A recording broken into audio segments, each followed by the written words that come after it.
The Experience of Thinking. A series of talks on change of consciousness in the writings of European philosophers by John Thompson. Episode 12. Martin Heidegger.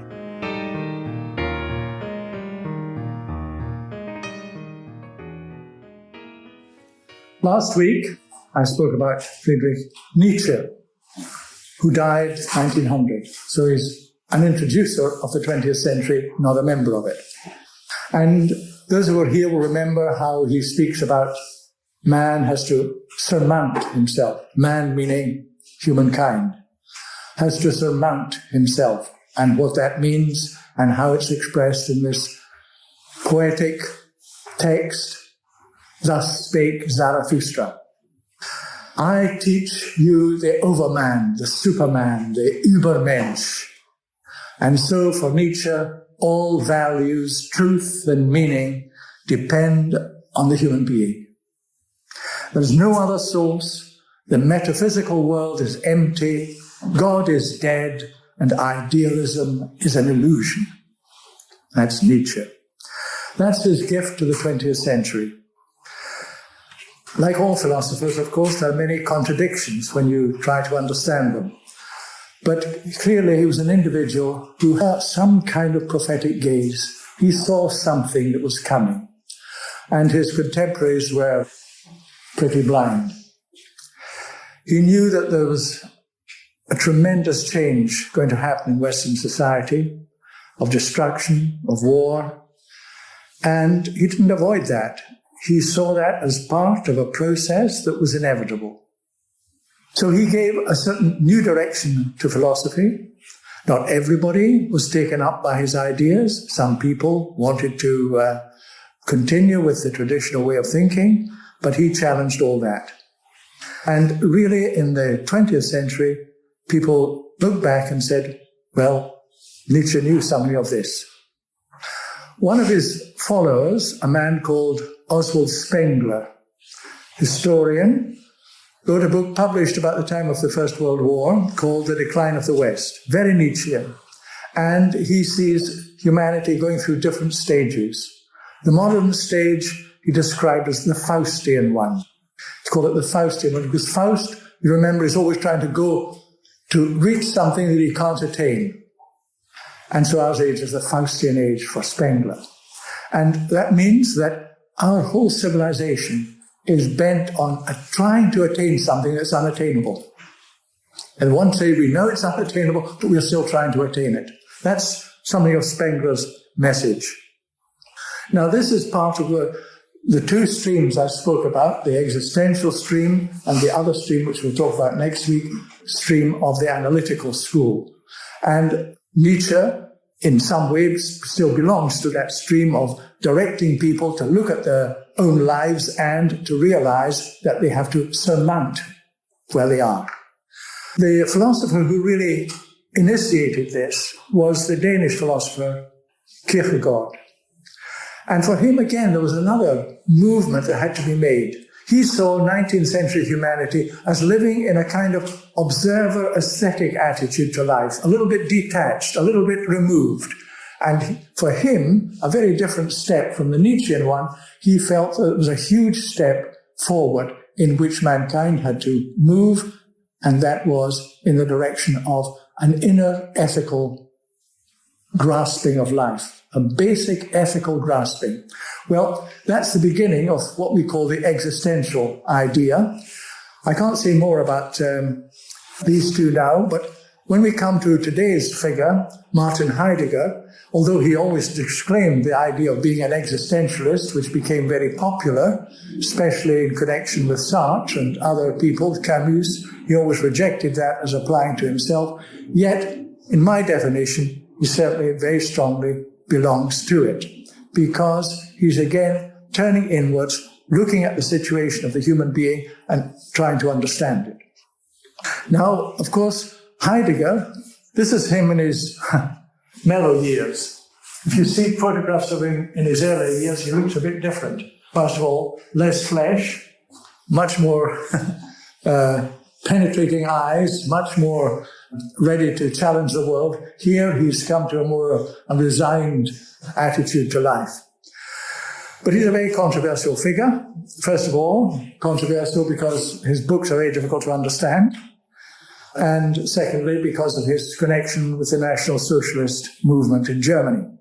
A number of phases in his life, and coming from the very last phase, he talks about the nature of thinking in a lecture he gave to students in the university. And I just want to read it to you. We come to know what it means to think when we ourselves try to think. If the attempt is to be successful, we must be ready to learn thinking. As soon as we get involved in the attempt, we have to admit we are not yet capable of thinking. Yet, the human being is called the being who can think. So what is learning? We learn when we manage what we do so that it answers whatever essentials are addressed to us at any given moment. That's learning. So learning to think is giving our mind to whatever there is to think about. Everything thought-provoking gives us to think. Most thought-provoking is the fact that we are still not thinking. Even preoccupation with philosophy, more than anything else, may give us the stubborn illusion that we are thinking just because we are philosophizing. We have still not come face to face with what intrinsically desires to be thought about. What we are still not thinking stems from the fact that the thing itself that must be thought about turns away from man, has turned away long ago. Heidegger was very much attached to the great poets. He felt great poetry revealed things that science can't reveal. And one of his greatest poets was the German poet Hölderlin. And he quotes Hölderlin as saying, we, human beings, we are a sign that is not read. The human being is a book, but we can't read it. Now, to understand what Heidegger means by thinking, we have to dig somewhat deeply into his writings. His first great work is a work called Being and Time, 500 dense pages in which he tries to make clear to the reader what he means by being. He was born in, I'll just say a little about his biography. He was born in a small town near Lake Constance, but in the side of Germany, in 1889, and his background was well-to-do peasant stock. His father was quite well off, but that was their background. And Heidegger remained very proud of the fact that he was a man of the country, not a professional man, and his background was farming, being in touch with real life. And even when he was a professor, he tended to wear a dress that one would imagine not a professional person would wear, but rather a country person. He liked to appear in that. He was a man of the country, and he lived most of his time in the country. Now, the descriptions were collected by another German philosopher, Gadamer, who went after the death of Heidegger in the 60s. He went to the village to ask people, what was this boy like? And people could tell them what this young Heidegger was like as a child. Some people still remember that. And as a boy, he apparently wrote this. He spoke of it. And it's very significant and very typical of the man, I think. He was wanting to open to the vastness of the sky and at the same time be rooted in the darkness of the earth. A little boy says this. I want to be open to the vastness of the sky, and at the same time, I want to be rooted in the darkness of the earth. His parents were Catholic, and he was very firmly attached to the rituals of the church. It was a time when there was a split in the Catholic Church over the question of I think it was the papal infallibility question. And there were two sides. There were the ones who stayed strictly faithful to their church and others who opposed it. And his family were very conservative and they were very faithful to their Roman church. He was a very intelligent person, obviously, and the church was prepared to educate him. So his education was paid for, and the church prepared to send him to university where he was going to study theology. But after a short time, he realized that theology was not for him. So he turned to mathematics and sciences. And then, after leaving university, the First World War, he was enlisted for a short time, but proved to be unfit for service. And he was not engaged in the war in 1914 to 18. Living near his home is the University of Freiburg, and there was a great teacher called Husserl. I spoke a little about him in the last set of lectures. And Husserl was approached by Heidegger, who realized that this young man had extraordinary gifts and had something to offer, and he arranged for him to have a place in the university. And from there on, Heidegger began his teaching career as a professor or lecturer. And so in 1926, after the end of the war, he published this famous book, Being and Time. So what is being and time about? Being, the word being, well, it comes from the verb to be.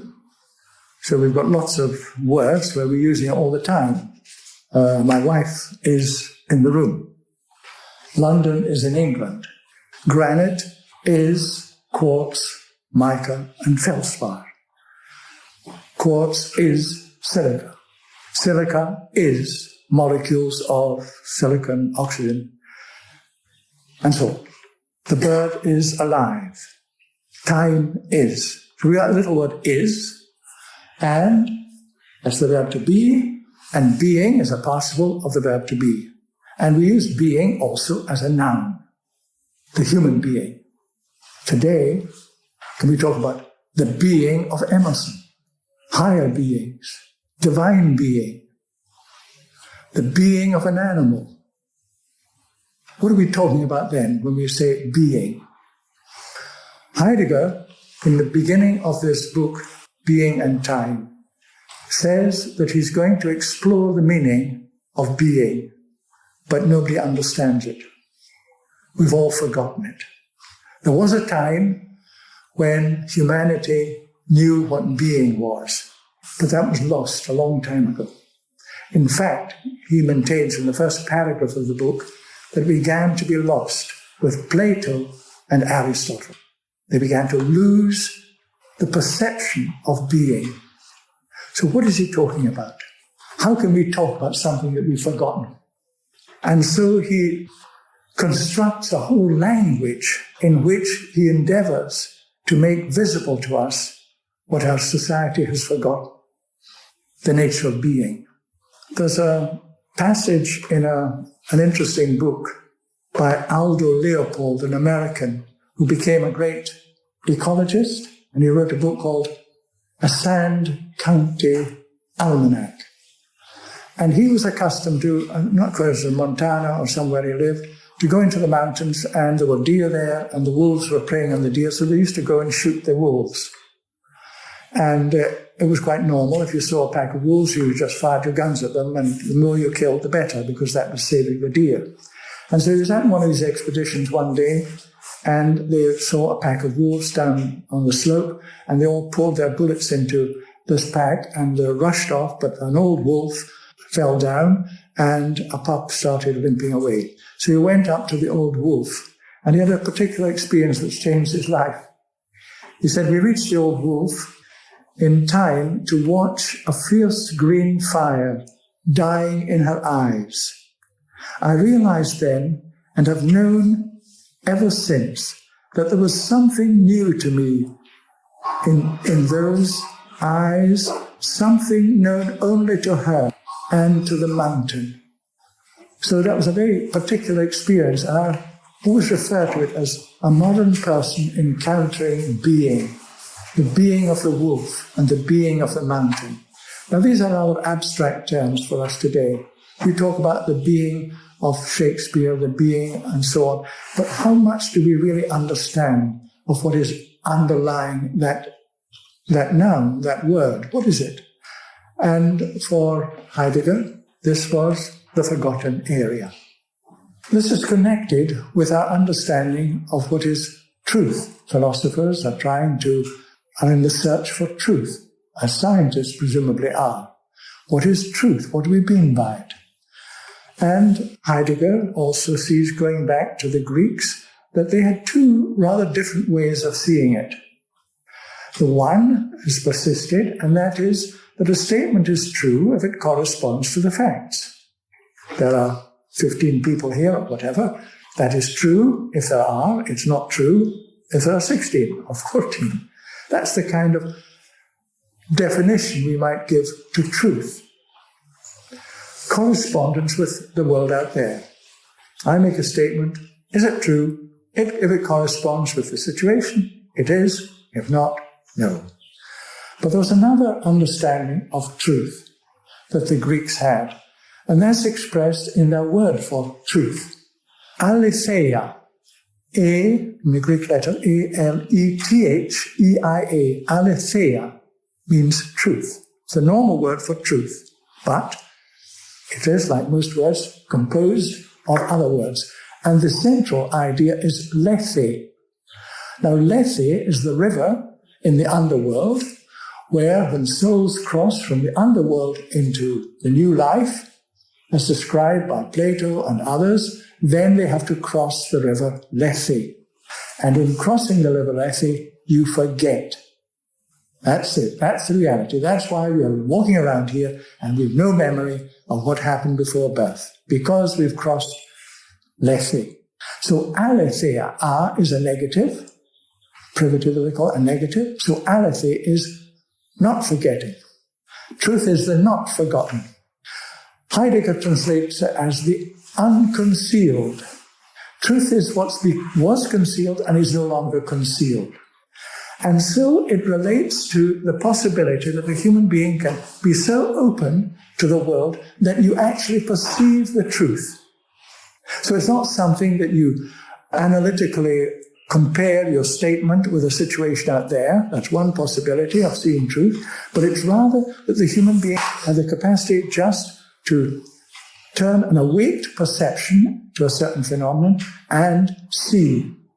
In fact, our word theory, theoria in Greek, comes from a word to see. For us, a theory is something that you think up in your head, and it might be true and it might be practical. Theory is something that's quite abstract and the opposite of what we mean by perceiving truth. Not the opposite, but very different.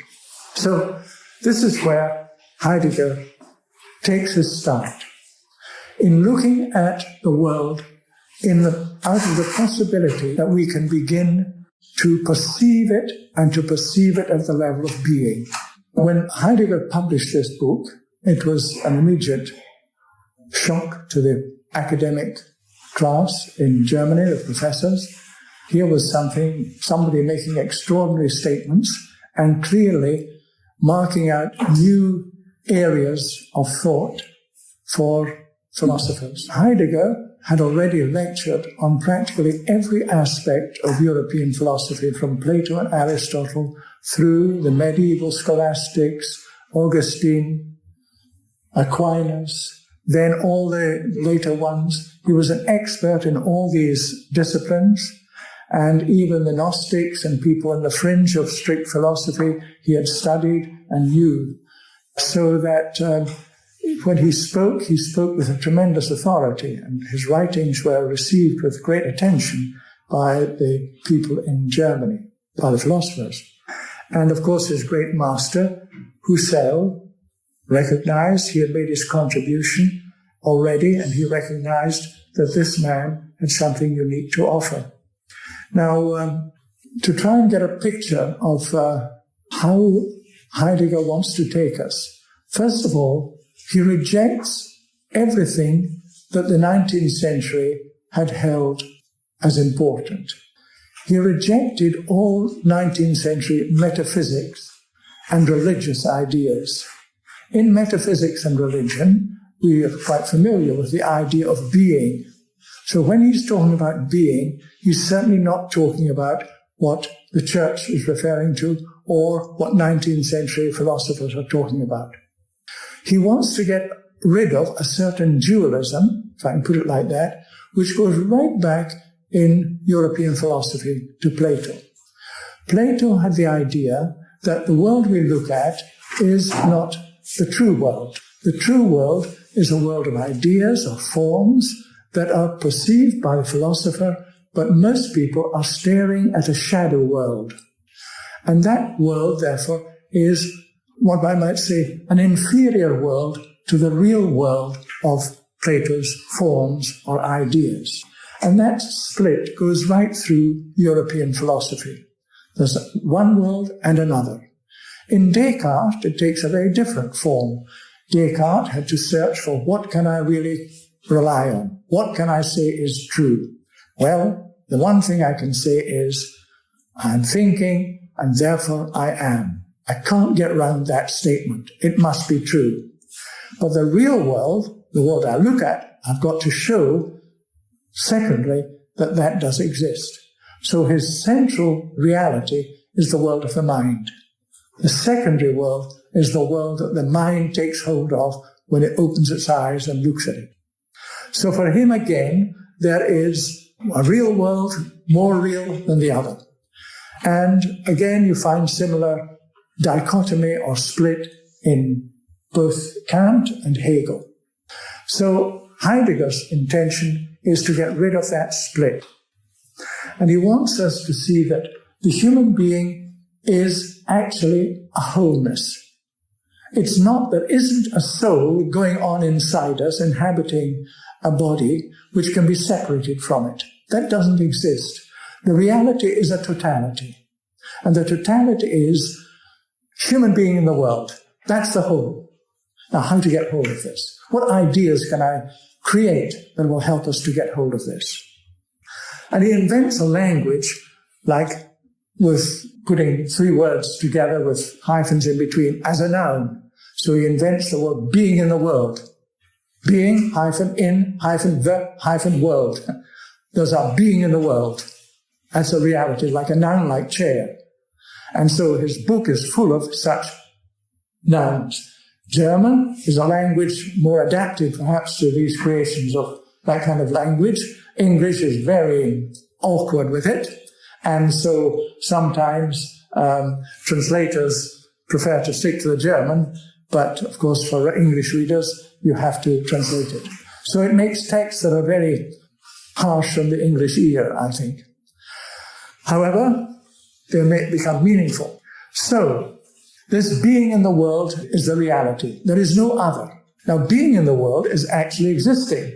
So here we are in the world. What happened before birth? We have no knowledge. What happens after death? We have no knowledge. All we have knowledge of is being in the world. And since he doesn't want to distinguish between a body, a spirit, or a soul being in a body in the world, he creates a world of all that experience. And he uses the German word, which is really untranslatable, Dasein. Sein means to be, da is there, so be there. To be there, that's what I mean by the human situation. Be there. There's nothing else. Just be there. That's it. So it's not a journey from an unknown to another unknown. That is excluded by definition by Heidegger. There is only the being there in the world, and the entities that are there experience Dasein, the being there. From this, he then looks at life as it's led, and he says, what I mean by Dasein is everydayness. Nothing special. I'm not talking about making hierarchies of this is better than that. Dasein is just being everyday. But there are different ways of being everyday. One way is being authentic, whatever that means. The other way is being inauthentic. So you can be authentic, Dasein, or inauthentic, Dasein. And to be inauthentic Dasein, everydayness, is to go around the world accepting it just as it's given to you. You believe what people tell you, you follow the pattern, you're one of the herd, you're they. Use a they, not distinguishable. That is the inauthentic, Dasein. And that's what most of us experience. We are, in Heidegger's language, experiencing Dasein, and we are generally inauthentic in his language. Now this Dasein, how does it relate to the world? Well, it relates to the world through being thrown into it. The Dasein experiences what he calls thrownness. So in other words, any entity, Dasein entity, me, you, anybody, we are just thrown into a situation. And that's what you have to make do with. And nothing else. So it's very different from the pattern that Steiner gives of coming into a prepared environment which you have in some way negotiated or possibly chosen. It is simply the modern condition is being thrown into a reality that you have no other connection with, except now that you're Dasein. You are being there, and you've got to make it. And you can make of it in either two ways, by remaining inauthentic, fitting in with the group, or becoming authentic. So this concept of thrownness, Geworfenheit, is a crucial one for Heidegger in his way to rid all concept of the human being with metaphysical ideas. He has that metaphysics, but it's not the old metaphysics. He's not trying to posit abstract notions of a soul in heaven or something like that, which for him abstract. He's all the time wants to focus his attention on the lived experience. And one can say, and this looking back now, Nietzsche has been telling us the crisis is coming. Heidegger's in the crisis in the 1914-18 war. He's already there. And he's saying, this is lived experience. Dasein, thrownness. All these people who are talking about afterlives and metaphysical realities like Hegel and these people, they're dreamers. He married quite young and he had a very devoted wife. And she built him, it's called a hut, but it must be I've seen photographs of it, quite a substantial place, overlooking a valley in the Black Forest, a beautiful place, and it's all made of beautiful wood, and he's got a window there, and you see his table there.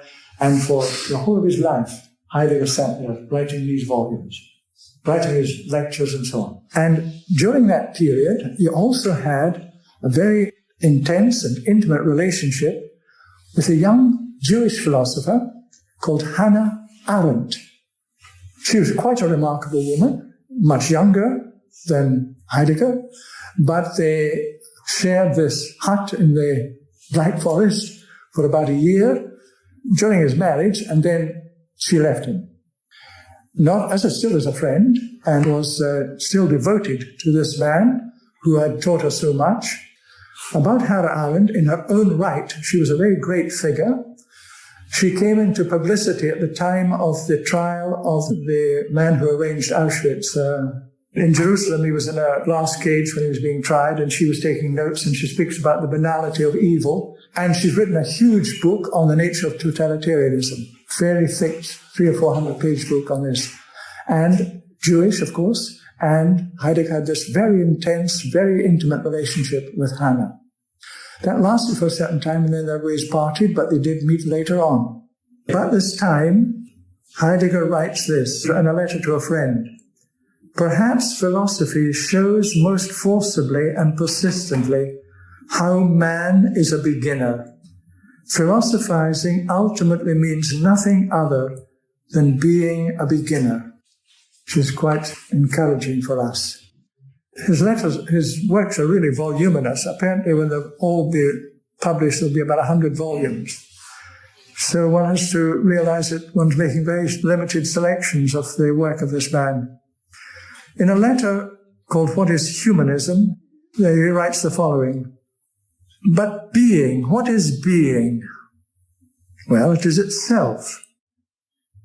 Future thinking, that thought that is to come, must learn to experience this and to say it. Being is not God, not a foundation for or final abyss of the world, being is at once further from man than all beings and nearer than all existences, be they a rock, an animal, a wolf, for example, a work of art, a machine, be they an angel or God. Being is the nearest to man, but this nearness remains furthest from him. And so that concept he has is that there's something near to us that actually the human being is capable of perceiving. He says, to philosophize is to question. Being can only be grasped in time. The tendency in Western thought to assert, to predict, to classify, to define, is directly related to the will to master nature through technology. That's the questioning mode that stems from the 17th century and philosophers like Francis Bacon. But he is looking for another questioning, a much more contemplative questioning. The essence of the human being, he says, is to question being. To do this, it must question its own being, its Dasein. If our task is to interpret the meaning of being, Dasein is the primary entity to be questioned. To question, language is necessary. Language and being human are mutually determining. What is Dasein? It is everydayness. It is the total experience of being alive on the earth. Dasein is being immersed, rooted in a matter-of-fact way in the earth. To express this, he uses the word, what I've called in der Welt sein. The notion of our existential identity and the world, these are one. To be at all is to be worldly. The I is never alone in its experience of Dasein. We meet the others from out of the very world in which Dasein dwells insofar as it is concerned. Meeting the other is not just a subjective affair. It's an integral element in the realization of being and the world. Heidegger rejects the idea of a subjectivity, an inner world and an outer world. There's something going on in me and there's something out there. He rejects that. He says there's only the totality of my being alive in this world. That includes what's going on in me and in the world. It's an integral element in the realization of being in the world. The world in which our Dasein is thrown has others in it. This is an essential aspect of beingness in the world. And then he talks about how do we meet the other?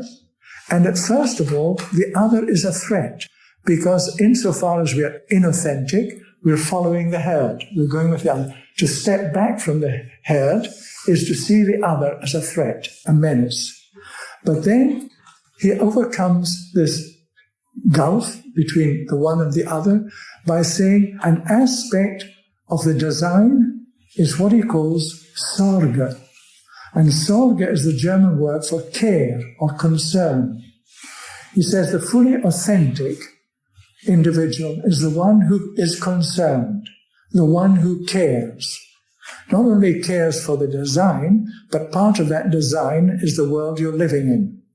So there's this aspect that to be fully authentic in Dasein, one has to awaken this Sorge, this concern. The unconcerned, he says, is unfree. Only the concerned person is free. He also wants us to get away from the idea that being authentic is like somebody being without sin, and being inauthentic is you're a bit sinful. He wants to get rid of that kind of categorization. All Dasein is acceptable. You choose the inauthentic or the authentic. But it doesn't mean that you fall away from the authentic. It's not a falling away. It's just a shift in your being in the world. That's all it is. So he's not preaching, like Nietzsche, surmounting yourself. or surmounting man. He's simply saying these are the two modes of Dasein. And the mode of authentic is the mode of concern. That's my way of putting it. But I think it's reasonable to see it in that light. So Sorge, or concern, is the instrument whereby we express our authenticity. Now, the other strong theme that is expressed in being and time, our relationship to time has to be understood in order to grasp what being is, but also our relationship to death. Death is where Dasein cannot be spoken of, being there.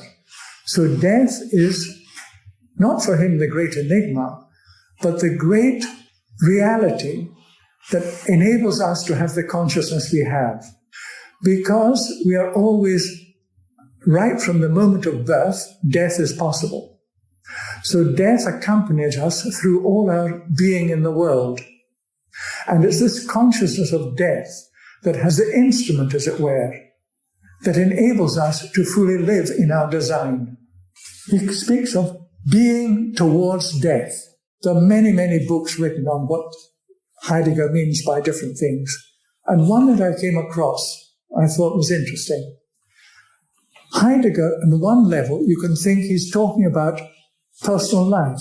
I can look at my life and say, all right, all that I'm connected with, my capacities, my history, my biography, my contacts, my relations, and so on, all that is my Dasein. I can begin to understand. And that's what I really am. That's it. And this pervades very much our modern culture. That is what a human being is. And can understand that. But also, he wants that to have a much more objective and much more universal application. So, in a way, this being towards death is in some way an expression of what for him is this forgetfulness, this fact that we've forgotten being. Having forgotten being, we are in the encounter with the non-being, with death. I say all this greatly tentatively because it's not always easy to grasp what is, you can say, out of Heidegger and what you can't say. And the huge volumes have been written on what this means and that means testify to that. It's a very difficult area within. But I appreciated this note that this writer made, that Heidegger was really striving to get through to something worldly objectively and not just individual and personal. Two more things I want to talk about before we start. The first one is his relationship with National Socialism.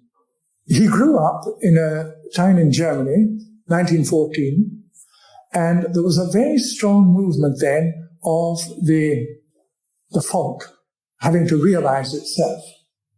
And there were organizations which underpinned this movement, and that was quite strong in Germany of 1914. Of course, Germany had been unified. It had found its unity under Bismarck in 1871, and now it had defeated the Austrian France and established itself as the major power in Europe.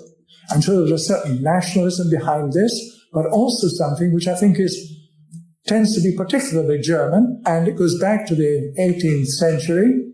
Not Goethe, but contemporaries of Goethe spoke about their sense that there's something that each folk carries as its identity. That there's something comes to expression in the different folk, not talking about nations exactly, but folk, which is unique. And so the French have their contribution, the Germans have theirs, and the Russians have theirs.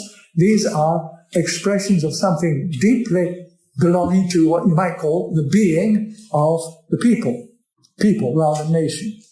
What emerges is that this again comes to the surface very strongly, and in all the euphoria of the war in 1914, when people were dancing in the streets in Paris and in Berlin because they were going to destroy each other in 6 weeks, and this madness was taking place, that was also alive in Germany. And I think this conservative, traditional background of Heidegger made him relate to this. Now, the Weimar Republic, as we know, was in the hands of the Anglo-Americans and had to pay all these vast sums of money to the French and so on. And the German national pride was at its lowest. and then Hitler appears on the scene as the new savior. And Heidegger was caught up in this. He joined the National Socialist Party. In 1933, when Hitler came to power, it was clear that every aspect of German society was going to be changed. And this tuned in with Heidegger's own view. He felt that the universities were now completely dead. They were just teaching totally dead subjects, the usual scientific, objective way. And he had no sympathy with this. And he felt there was an opportunity for him to make his mark in the reconstruction of the German university. The job came up for being rector of the Freiburg University, and his old teacher, Husserl, was dismissed from the job. Why? Because he was Jewish. And somebody was appointed as rector, I've forgotten his name, and the Nazi Party brought a poster to the university in which it was stated, "Jews unwelcome." And this rector refused to put the poster up, so he was dismissed. And then this man came to him and said, "Heidegger, you must step forward and take it over." And Heidegger, in his own words, reluctantly took on the job. Apparently, according to him, he didn't accept putting up the poster and didn't alter his views and become an anti-Semite. But he did send a telegram to Hitler congratulating him on becoming chancellor. Now, after 8 months of being rector at Freiburg University, Heidegger resigned. In his own words, he realized he couldn't achieve anything. And from then on, he continued to lecture, but often in his lectures, he had members of the Nazi Party sitting in his conference, in his lecture, listening to what he was saying. Is he on the party line or is he against it? So he survived the war like that. In 1945, the Germans were in retreat. Germany was collapsing. The Anglo-Americans from the west and the Russians from the east were advancing on their homeland. And everybody available was drafted to dig trenches and to whatever. Heidegger was one of the ones available as a lecturer. So he went for a few months somewhere in the Ardennes, I think, to dig some trenches to help the armies against the Anglo-Americans. And so he had been put, certainly, by the Nazis in a pretty low category. But nevertheless, all his colleagues were astonished at his relationship with the Nazi Party. He had a very close, first of all, the fact that he took over from Husserl, who was kicked out because he was Jewish, and secondly, because he never made any direct statement condemning National Socialism, even after the war. He never even resigned his party card. The party just disappeared. So this remains a huge stigma on Heidegger, and there are writers' biographies of Heidegger, and it's astonishing. One biographer will say everything that's all these 100 volumes all contaminated with National Socialism. And another writer, a very interesting New Zealander who's written a biography of Heidegger, says there's a short period in Heidegger's life where he was caught up in this bad movement, and Heidegger himself said, look, all these diplomats were kowtowing to Hitler as well. Why do you blame me? Which was happening. Of course, the French, the British, everyone, they were all going and trying to make a relationship with Hitler. And so this New Zealander will say it's a short period of his life. Once he saw through that, then he had no longer any further connection with National Socialism. However, at the end of his time, he met Hannah Arendt. They came and spoke to each other, and he never actually reneged, is the word, or absolutely repudiated, I made a huge mistake. Nothing like that ever came from his lips. He remained silent on that question. And in 1966, still alive, the German magazine Der Spiegel asked for an interview.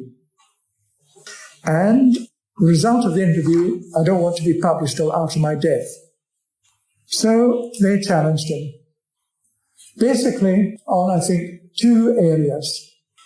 To try and explain his relationship to the National Socialist Party. And he said some of the things I've already said, that after 8 months he dissociated himself, but he didn't. He said to get out of the party would have meant total alienation if he had resigned from the party, but at least he could lecture. This was the kind of understandable possibility. The other question was his attitude about technology. And this became a huge theme for Heidegger. He wrote after the war, he went through a denazification program by the French, who occupied that area of Germany, and he was forbidden to teach for 6 years. Some of his friends and teachers asked that he could, but no, the decision was he can't teach for 6 years. And after that, he returned for a short time to teaching. He continued to write very significant books. And one of the great themes is what is happening in the world through technology. And he speaks of technicity. Now, what does he mean by technicity? As far as I can understand, he means what we would call, or can we call it that, the being of technology. What is technology? It's not just a clever know-how of making gadgets and things that move us around and quickly and communicate quickly and all that. It's more than that. There's a whole being emerging there. And he says this technicity is something that the human being can't master. So we think we're in control because we are making the cars and the Boeing jets and the bombs and everything. So we're in control, aren't we? But from Heidegger's point of view, the human being is not in control of technicity. And Heidegger says we have forgotten what being is, and our thinking is just an assertion of truths, prediction, calculation, and so on.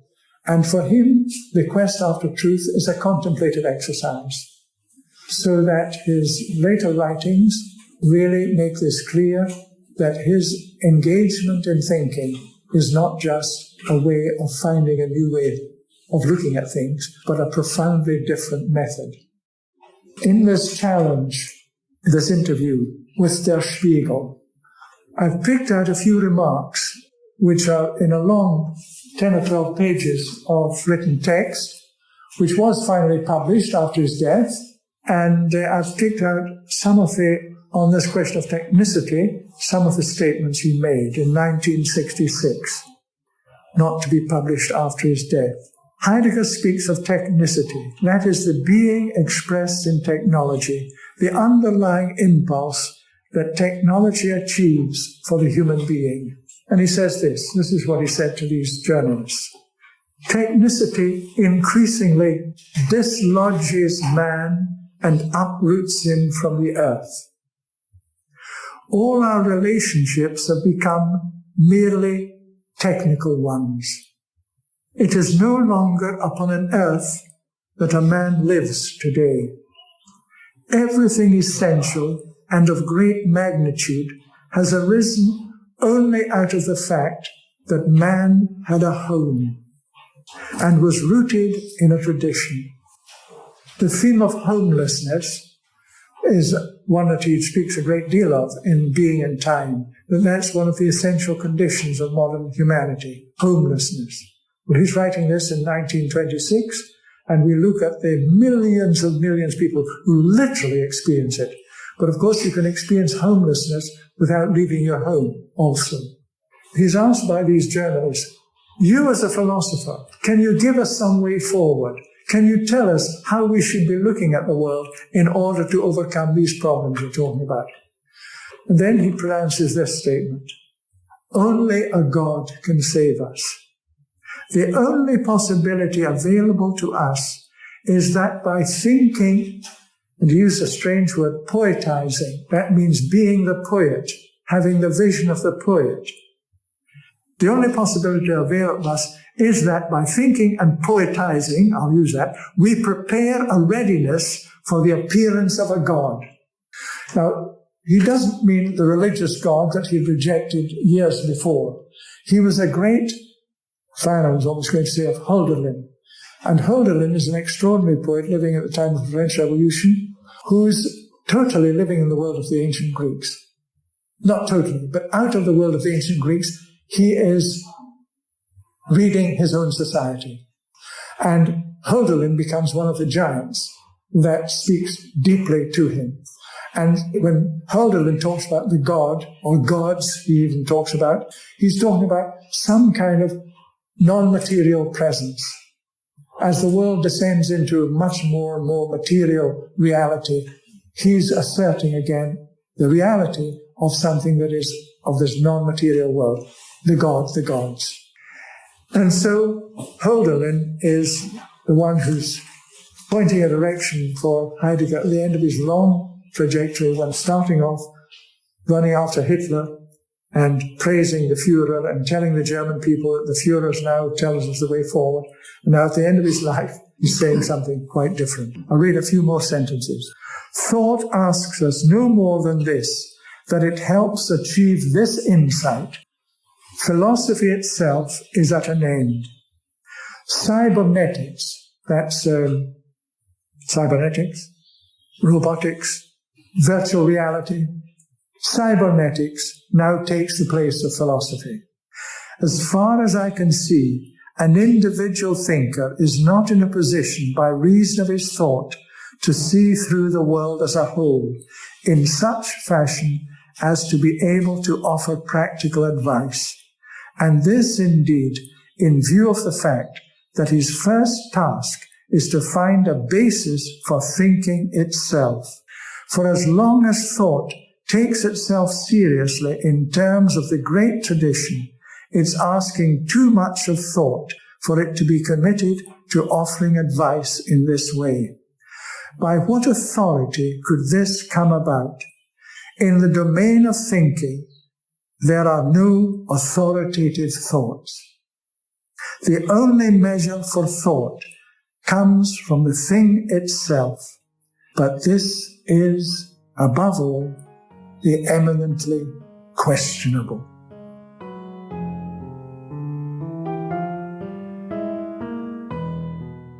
The next episode is on Russell and Wittgenstein.